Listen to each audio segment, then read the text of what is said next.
మన తండ్రి అయిన దేవుని నుండి ప్రభు అయిన క్రీస్తు యేసు నుండి కృపయు కనికరము సమాధానము ఈ వర్తమానం వినుచున్న దేవుని బిడ్డలందరికీ కలుగునుగాక. ప్రియ దేవుని బిడ్డలారా, ఈ దినము అనగా 27వ తేదీ ఏప్రిల్ మాసం 2024వ సంవత్సరం శనివార దినపు ధ్యానాంశము మన ఇంట సువార్త 3వ భాగము.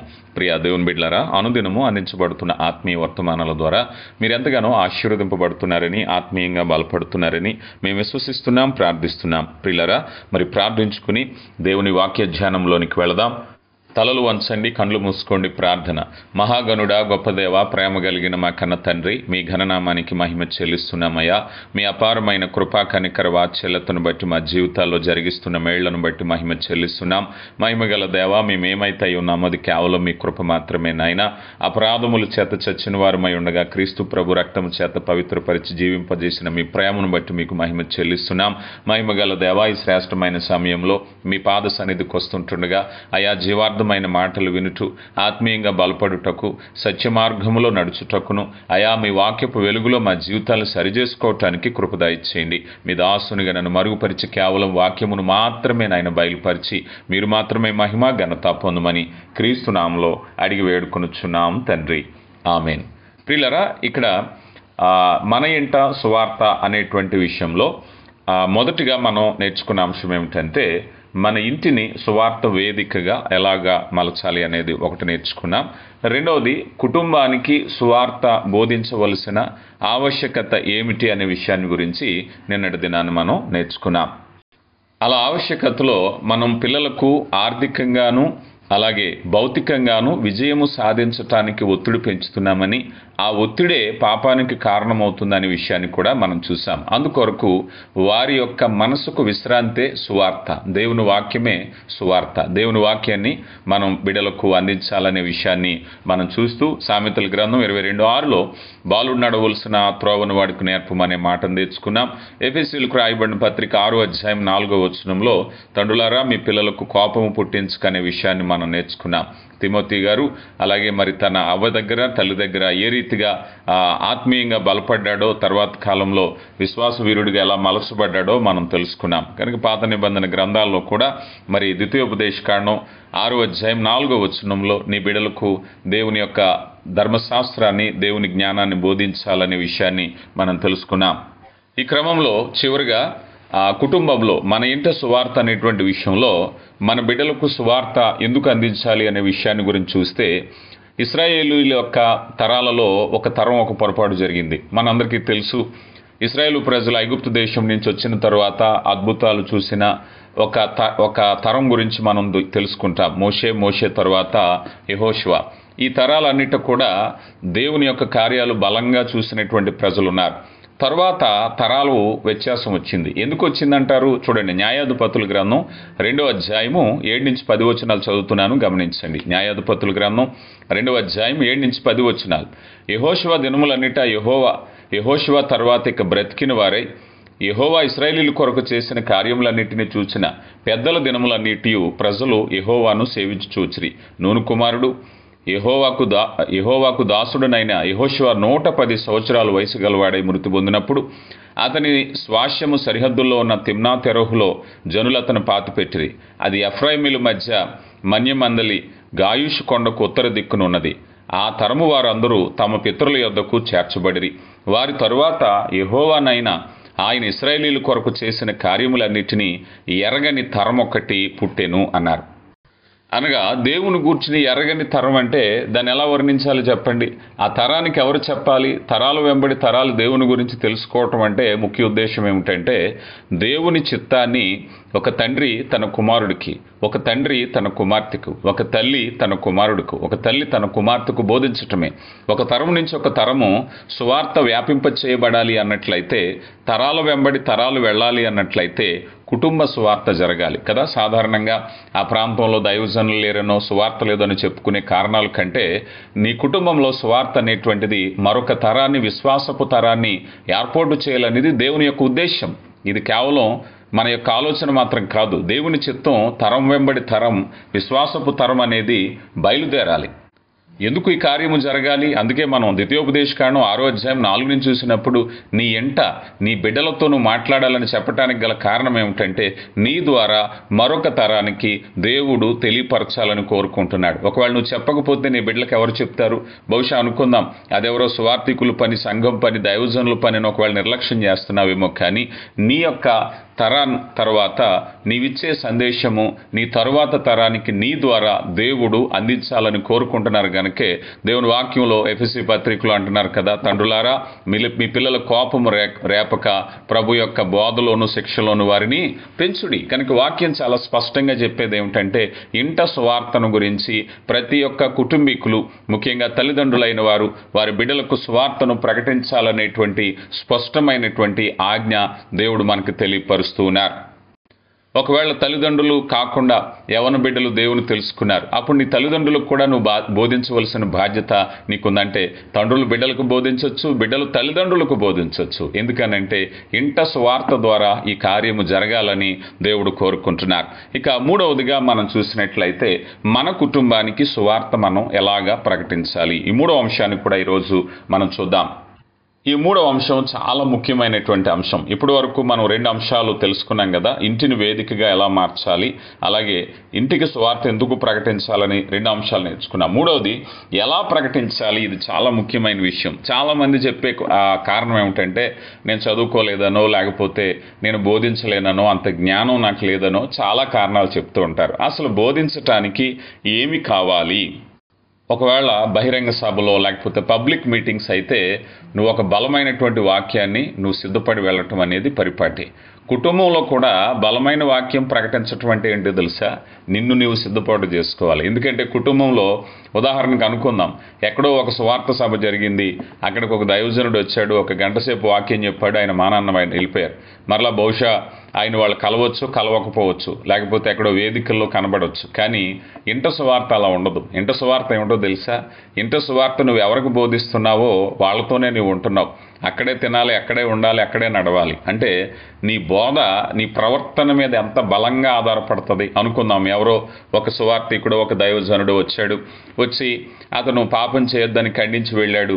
అతను ఆ పరిస్థితిలో ఉన్నాడో లేదో చూడటం అనేది బహుశా ఎవరికీ తెలియదు. అతను ఎలాంటి జీవితం జీవిస్తున్నాడో దగ్గరుండి చూడరు. ఎందుకంటే అతను బోధ వింటారు, అతను ఎక్కడో ఉంటాడు, అతని ప్రవర్తన తెలియదు. కానీ ఇంట సువార్త పద్ధతి ఎలాంటిదంటే నువ్వు ఎవరికైతే బోధిస్తున్నావో నీ ప్రతి అడుగు చూసేవాళ్ళు వాళ్ళు. నీ మాట, నీ ప్రవర్తన సమస్తాన్ని నువ్వేం తింటున్నావో, ఎక్కడ ఉంటున్నావో, ఎలా మాట్లాడుతున్నావో, ఎలా ప్రవర్తిస్తున్నావో చూస్తున్నారు. కనుక ఖచ్చితంగా నీ యొక్క ప్రవర్తన అనేది సిద్ధపాటే ఇంట సువార్తకు ముఖ్యమైనది. ఇంట సువార్తకు నువ్వు పెద్ద పాండిత్యం సంపాదించక్కర్లేదు, బైబిల్ కోర్సులు చేయక్కర్లేదు, పెద్దగా విషయం చేయక్కర్లేదు. నీకు తెలిసిన విషయాన్ని వారి ముందు ఏదైతే బోధిస్తున్నావో ఆ బోధించేటటువంటి విషయాన్ని మాత్రం జాగ్రత్తగా వారి ముందు ప్రవర్తించకపోయినట్లయితే నువ్వు ఇంట సువార్త ప్రకటించటానికి అనర్హుడు. కనుక ఇంటి సువార్తకు మొట్టమొదటి గుణం ఏమిటయ్యా అంటే నిన్ను నువ్వు మార్చుకోవటము అనేటువంటిది.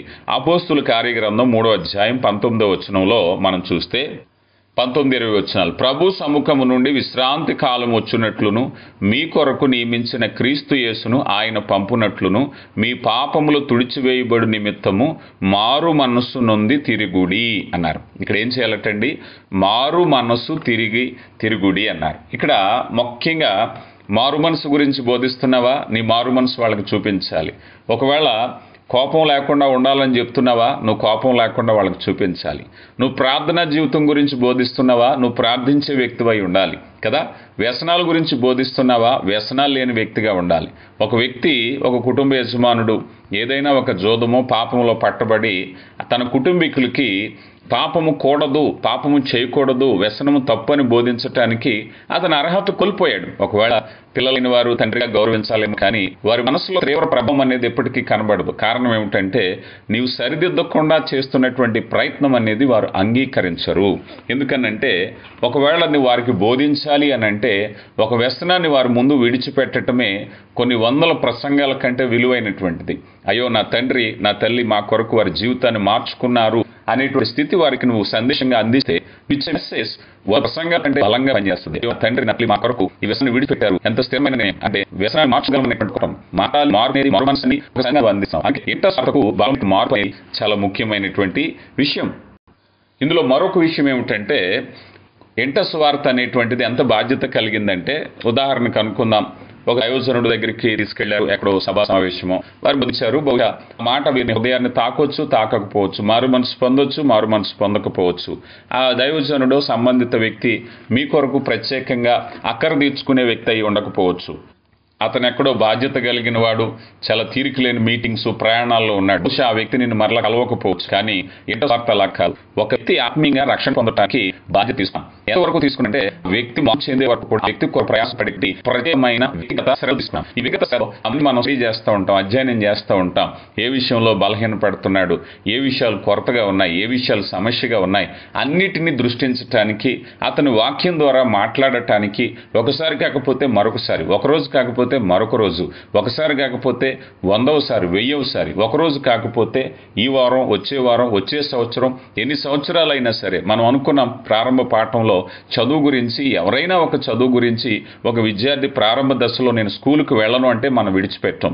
అలాగే ప్రైమరీ స్కూల్లో, హై స్కూల్లో, కాలేజెస్లో, యూనివర్సిటీలో ఎక్కడైనా సరే చదువు కొరకు అంటే అతడు బాధ్యత కలిగిన పౌరుడిగా, ప్రయోజకుడిగా, ఉద్యోగస్తుడుగా, చదువుకున్నవాడుగా ఉండాలి అంటే దాని వెనక తల్లిదండ్రుల యొక్క సంవత్సరాల ప్రయాస.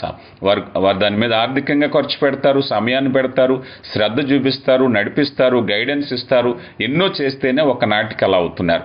అలాగే కుటుంబ వ్యవస్థలో కూడా చిన్నవారే కానీ పెద్దవారే కానీ వారిని ఆత్మీయంగా నడిపించటం అనేటువంటిది బాధ్యతగా తీసుకుంటే అది కేవలము ఒకసారి మాత్రమే జరిగేది కాదు. ఉదాహరణకు అనుకుందాం, ఒక విద్యార్థి ప్రారంభ దశలో చదవటం ప్రారంభించాడు.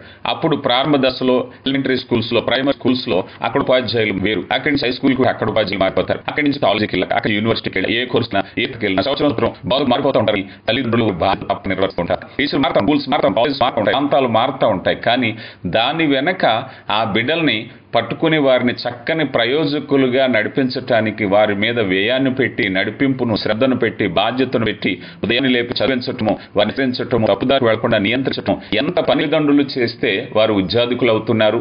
అలాగే ఆత్మీయ పాఠాలు కూడా కేవలము ఒక రోజుతో విడిచిపెట్టేది కాదు. ఒకవేళ పబ్లిక్ స్పీకర్ ఎవరో ఒక పెద్ద బహిరంగ సభకు వెళ్ళారు, ఆ బహిరంగ సభలో ఎవరో ఒక దైవజనుడు వాక్యం చెప్పారు, సరే విన్నారు, ఒకవేళ అతనికి మనసుకు నచ్చి హత్తుకు మారు మనసు పొందితే మరి, లేకపోతే ఆ దైవజనుడు ప్రాంతానికి పరిచయం మీద పడి దృష్టిస్తున్న పని లేదు, ఎందుకంటే అతనికి చాలా ఉన్నాయి. ఇంట అలా కాదు. ఇంట ప్రశ్నించి నీ కొరకు శ్రద్ధ కలిగిన వ్యక్తులు. దీన్ని ముందుగా చెప్పుకున్నట్టుగా మరలా చెప్పాలి అంటే, ఒక స్కూల్ విద్యార్థులు అనేక మంది వస్తూ ఉంటారు, వెళ్ళిపోతారు. టీచర్కి చాలామంది విద్యార్థులు అందరి మీద వ్యక్తిగతంగా ప్రతి ఒక్కరి మీద కేవలం దృష్టించాలంటే సాధ్యపడకపోవచ్చు. ఎందరో విద్యార్థులు వస్తూ ఉంటారు, తరగతులు మారుతూ ఉంటారు, వారి సర్వీస్లో ఎంతోమంది విద్యార్థులను చూస్తూ ఉంటారు. కానీ ఆ విద్యార్థి వెనక ఉన్నటువంటి తల్లిదండ్రులు ఉంటారే, ఆ తల్లిదండ్రులకు తన కుమారుడు విద్యార్థిగా మాత్రమే చూస్తారు. స్కూల్లో అందరూ మా విద్యార్థులని టీచర్ చూసినట్టు చూడరు. అందుకని వ్యక్తిగత కుటుంబ సువార్త, ఇంట సువార్త యొక్క ప్రాధాన్యత ఏమిటంటే, వారు మార్పు కొరకు, మారు మనసు కొరకు, రక్షణ కొరకు ఎదురు చూసేటటువంటి వ్యక్తిగా ప్రత్యేకమైనటువంటి శ్రద్ధ వారితో ఉంటుంది కనుక వారు మార్పు చెందుటకు ఎంతో ఉపయుక్తమైనటువంటిది. ఒక వ్యక్తిని ఆత్మీయ రక్షణలోనికి నడిపించటము, ఒక వ్యక్తిని ఆత్మీయంగా మార్పులోనికి నడిపించటం అంటే వాక్య ప్రకారంగా రెండు విషయాలు మనం చూస్తాం. అదేమిటంటే, ఒకటి, క్రీస్తు యేసులో ఉన్నవారు నూతన సృష్టి, పాతవి గతించెను అన్నారు. కొరింథీయులకు రాయబడిన 2వ పత్రిక 5వ అధ్యాయము 17వ వచనాన్ని మనం చూసినట్లయితే, క్రీస్తు యేసులో నూతన సృష్టిగా మార్చబడుతున్నారు. నూతన సృష్టి అనే పదానికి ప్రాచీన స్థితిగతులు మరల్చాలి. ఈరోజు సంఘాలు వారి యొక్క సభ్యుల సంఖ్యను గురించి మనం చూడొచ్చు. సంఘాలు ఎంత విస్తారమైనటువంటి సభ్యులు కలిగి ఉన్నామో అని చెప్పుకోవచ్చు. కానీ ఫలితం అనేది ముఖ్యం. దేవుడు నీ ఫలితాన్ని చూస్తారు. ఇంట సువార్తకు మనం ఏం చూస్తామయ్యా అన్నట్లయితే ఫలితం చూడాలి. ఒక వ్యక్తి ఒక వ్యసనంలో ఉన్నాడు. ఆ వ్యసనంలో ఉన్న వ్యక్తికి సువార్త ఏమవుతుంది? సువార్త నూతన సృష్టిగా మార్చబడాలి. అంటే తన ఇంట సువార్త ఒక వ్యక్తిని, ఒక వ్యసనపరుని, ఒక పాపంలో చీకట్లో ఉన్నటువంటి వ్యక్తిని మార్పులోనికి నడిపించేటటువంటి విజయము. కనుక ప్రియులారా, ఇంట సువార్త నిజమైన విజయం. ఒకవేళ మీ ఇంట్లో ఎవరైనా వ్యసనం పరులు ఉన్నారా, వారిని ఆ వ్యసనం నుంచి విడుదల చేయటానికి నువ్వు చేసే ప్రయత్నం ఇంట సువార్త ద్వారా ఎంత బలమైనదో తెలుసా? జాగ్రత్తగా గమనించండి. ఎందుకనంటే ఈ మాటలు మన బాధ్యతలను మనకి గుర్తు చేస్తున్నాయి. ఈరోజు ఆ కుటుంబంలో నువ్వు యజమానుడిగా ఉన్నావా, యజమానురాలుగా ఉన్నావా? ఏ స్థితిలో ఉన్నా నీ భర్త, నీ భార్య, నీ బిడ్డల మార్పు కొరకు నువ్వు చేసేటువంటి ప్రయత్నం ఏ రీతిగా ఉందో ఒకసారి ఆలోచన చేసావా? ఈ మార్పు ఎంతవరకు సాగుతుంది? ఉదాహరణకు అనుకుందాం. ఒకవేళ సంఘమో పరిచర్యలోనో కొంతమంది వ్యక్తులు వారు దేవుని సన్నిధికి వెళ్ళినప్పుడు వారి ప్రవర్తన జాగ్రత్తగా చూసుకుంటారు. వారి వ్యక్తిగత జీవితం గురించి పెద్దగా చాలామందికి తెలియకపోవచ్చు. ఎందుకనంటే విస్తారమైన సంఘాలు వచ్చినాయి. ఈ విస్తారమైన సంఘాల్లో ప్రతి ఒక్కరి పట్ల వ్యక్తిగత శ్రద్ధ కలిగి ఉండటం సాధ్యమయ్యేటటువంటి పరిస్థితులు కాదు. కానీ ఇక్కడ ఇంట సువార్త ద్వారా జరిగేది ఏమిటయ్యా అంటే, ఒక వ్యక్తికి వాక్యము ప్రకటించటం దేని కొరకు అంటే, నీ సభ్యులను పెంచుకోవటానిక, పేరు ప్రఖ్యాతులా మరొకట అంటే కాదు. కారణం ఏమిటో తెలుసా? అతడు నూతన సృష్టిగా మార్చబడాలి. ఎందుకంటే ఆ వ్యక్తి మారాడా లేదా అని ఖచ్చితమైనటువంటి సర్టిఫికెట్ ఇవ్వాల్సింది ఆ ఇంటి సభ్యులే కదా. భార్యను గురించి భర్త, భర్తను గురించి భార్య, బిడ్డల గురించి తల్లిదండ్రులు, తల్లిదండ్రుల గురించి బిడ్డలు సర్టిఫై చేసినప్పుడు అది యథార్థమైనది అవుతుంది. కారణం ఏమిటయ్యా అంటే, వారు పరిశీలనగా, వారు వ్యక్తిగతంగా ప్రతి విషయంలో గమనించిన వారుగా ఉంటారు. అందుకని ఒకవేళ ఉదాహరణకు అనుకుందాం, ఏ దైవజనుడో ఎవరైనా ఒక వ్యసనంలో ఉన్న వ్యక్తిని, ఏమయ్యా ఈ పలానా వ్యసనం మానేసావంటే మానేశానండి అన్నారనుకోండి, ఆ దైవజనుడు బహుశా సంతోషపడవచ్చు. కానీ అతడు మారాడో లేదో ఈ దైవజనుడికి తెలుస్తుందా? కానీ ఇంట సువార్త ద్వారా ఆ విషయాలు తెలుస్తుంది. ఆ ఇంట్లో ఏ ఒక్క వ్యక్తి ఇంట సువార్త బాధ్యతలు తీసుకున్నా, ఒకవేళ నువ్వు యవ్వన ప్రాయంలో ఉన్నా, చిన్న బిడ్డగా ఉన్నా, పెద్దవారిగా ఉన్నా, తండ్రిగా, తల్లిగా, భార్యగా, భర్తగా, కుమారుడిగా, కుమార్తెగా, అల్లుడిగా, కోడలుగా ఏ స్థితిలో ఉన్నప్పటికీ కూడా ఆ బాధ్యత నువ్వు తీసుకుంటున్నప్పుడు వారి మీద నీకు కలిగిన శ్రద్ధ ఏమిటయ్యా అంటే, వారు పూర్ణమైన మార్పులోనికి, నూతన సృష్టిగా మార్చబడాలని కోరుకుంటాం. అవునా కదా? ఒక వ్యసనంలో ఉన్నటువంటి కుమారుడు గురించి తల్లి ఏం చెప్తుంది? నా కుమారుడు ఆ వ్యసనం లేని కుమారుడిని చూడాలనుకుంటున్నాను అని. ఒకవేళ అబద్ధం ఆడినా తల్లిని మోసం చేసి, తండ్రిని మోసం చేసి, కుటుంబ సభ్యులను మోసం చేసి వ్యసనాలు నడపడం కష్టం. ఒకరోజు కాకపోతే ఒకరోజు ఖచ్చితంగా బయటపడుతుంది. ఒకవేళ నమ్మించిన ఎంతకాలం నమ్మిస్తారు? బయట వాళ్ళని అయితే నమ్మిస్తారేమో, కానీ కుటుంబ సభ్యుల దగ్గర వ్యసనాలు దాయటం అనేది కష్టమైనటువంటి పని. అంటే నూతన సృష్టిగా మార్చబడే వరకు. ఒకవేళ ఉదాహరణకు అనుకుందాం, ఒక కుటుంబంలో ఒక వ్యసనాన్ని బట్టి ఒక వ్యక్తి ఉన్నప్పుడు ప్రార్థన చేస్తున్నప్పుడు, అయా ఈ వ్యసనం విడిచిపెట్టని వీరు బాధపడలేక వీరు ప్రార్థన చేస్తున్నారు, వాక్యం చెప్తున్నారు, ఎందుకు వచ్చింది వీళ్ళతో అబద్ధం చెప్దామని, సరే నేను ఆ వ్యసనాన్ని మానేశాను అన్నారనుకోండి, ఆ కుటుంబీకులు అందరూ ఆనందిస్తారు మానేశారని. కానీ కొన్ని నెలలు, ఒక నెల పోయాకో కొన్ని రోజులు పోయిన తర్వాత అదే వ్యసనంతో మరలా కనబడితే కుటుంబీకులు ఏమనుకుంటారు? మరలా ప్రార్థన చేయాలి, మరలా హెచ్చరించాలి, మరలా బోధించాలి, మరలా నూతన సృష్టిగా ఆ వ్యసనం లేని వ్యక్తిగా చూడాలి. అంటే ముందు చెప్పింది మనకు అబద్ధం చెప్పాడు కనుక మరలా మార్పు కొరకు పోరాడదాం, ప్రార్థన చేద్దాం, హెచ్చరిందాం, గద్దిందాం, బుద్ధి చెబుదాం. అంటే ఇంట సువార్త నువ్వు పూర్తిగా మారు మనసు అంటే నూతన సృష్టిగా మార్చే వరకు నిన్ను విడిచిపెట్టదు. ఒకవేళ నువ్వు అబద్ధాలు చెప్పి తప్పించుకోవాలన్నా ఇంట సువార్త చేసేటువంటి పని అదే. కనుక ఇంట సువార్త విషయంలో ప్రియులారా, ఒకవేళ సువార్త సంఘానికి అప్పచెప్పి వదిలేస్తున్నారేమో, మంచిదే. కానీ సంఘం చేసే పని సంఘం చేస్తుంది, నీ పని నువ్వు చేయాలి. ఇంట సువార్త అనేటువంటిది నూతన సృష్టిగా మార్చబడటానికి ఉపయోగకరమైనది. ఒకవేళ నిర్లక్ష్యం చేస్తున్నావేమో, నీ ఇంట సువార్త జరిగించేటువంటి ఆశ్చర్య కార్యాలు ఎలా ఉంటున్నాయో చూస్తున్నావా? రోమీయులకు రాయబడిన పత్రికలో 12వ అధ్యాయము మొదటి 2 వచనాలని మనం చూస్తే, రోమీయులకు రాయబడిన పత్రిక 12వ అధ్యాయము మొదటి 2 వచనాల్లో, కాబట్టి సహోదరులారా, పరిశుద్ధమును దేవుని అనుకూలమైన సజీవ యాగముగా మీ శరీరములను ఆయనకు సమర్పించుకొనుడని దేవుని వాత్సల్యమును బట్టి మిమ్మును బ్రతిమాలు కొనుచున్నాను. ఇటు సేవ మీకు యుక్తమైనది. మీరు లోక మర్యాదను అనుసరింపక ఉత్తమమును అనుకూలమును సంపూర్ణమై ఉన్న దేవుని చిత్తమేదో పరీక్షించి తెలుసుకున్నట్లు మీ మనసు మారి నూతన మగుట వలన రూపాంతరము పొందుడి అన్నారు. కనుక ప్రియులారా, ఇక్కడ మనం చూస్తే వారు లోక మర్యాదను అనుసరింపక ఉత్తమము అనుకూలము సంపూర్ణమైన దేవుని చిత్తము పరిశీలించి మీరు మనసు మారి నూతన మగుట వలన రూపాంతరము పొందుడి అన్నారు. అంటే ఒక వ్యక్తి దేవుని చిత్తంలో నూతన సృష్టి రూపాంతరం పొందబడాలి.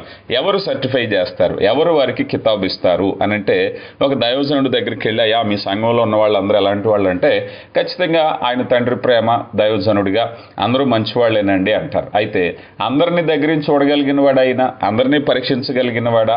ఆలోచన చేయండి. అయితే ఇక్కడ దగ్గరుండి పరీక్షించగలిగిన వారు ఎవరయ్యా అన్నట్లయితే కుటుంబీకులు. కనుక ప్రియ దేవుని బిడ్డ, నూతన సృష్టిగా మార్చబడేటువంటి ప్రక్రియలో ఇంట సువార్త ఉపయోగకరమైనది. నీ బిడ్డలు, నీ భర్త, నీ భార్య, నీ తల్లిదండ్రులు, తోబుట్టువులు ఎవరైనా సరే ఇంట సువార్త ద్వారా మరి మంచి ప్రవర్తన రావటానికి అవకాశం ఉంటుంది. అయితే ఆ క్రమంలో మనము ఆ రీతి అయినటువంటి ప్రవర్తన, ఉదాహరణకి ఇప్పటి వరకు మనం చెప్పినాం ఒక వ్యక్తి మార్పు గురించి నువ్వు బోధించాలి అన్నట్లయితే నువ్వు మారావా అనేది ముఖ్యమైన కారణం. ఒక వ్యక్తిని నూతన సృష్టిగా చూడాలి అనుకుంటే నువ్వు నూతన సృష్టిగా ఉన్నావా అన్నదే ముఖ్యం.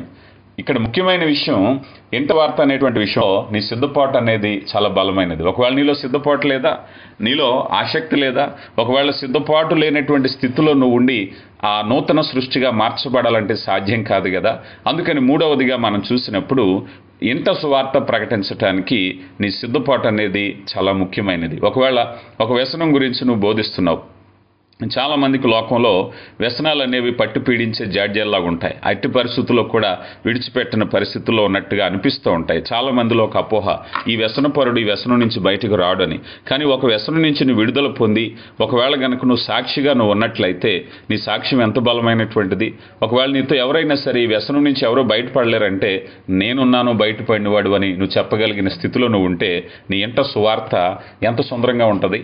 కనుక కొన్ని విషయాల్లో మార్పు అనేది ఎందుకు ఉపయోగపడుతుందయ్యా అంటే, నువ్వు నూతన సృష్టిగా మార్చబడితే పలానా వ్యక్తికి మార్చబడలేదు అని నువ్వు అంటే, నేను మారానయ్యా, ఇదిగో నేనే సాక్ష్యం, నువ్వెందుకు మానలేవు అని చెప్పగలిగిన స్థితిలో ఉంటుంది. లేదనుకోండి, ఇదిగో నన్ను మారమంటున్నావు, నువ్వు మారి చూపించు అంటారు. అలాగా ఈ ఇంటి సువార్త అనేటువంటి విషయానికి వ్యక్తిగత సిద్ధపాటు, వ్యక్తిగత సాక్ష్యం అనేది చాలా ముఖ్యమైనది. అందుకే ఇంటి సువార్త యొక్క ప్రాధాన్యత. ప్రియులారా, వాక్యాన్ని శ్రద్ధగా వినండి, అనేక మందికి పంపించండి, దేవుని పనిలో భాగస్థులు అవ్వండి.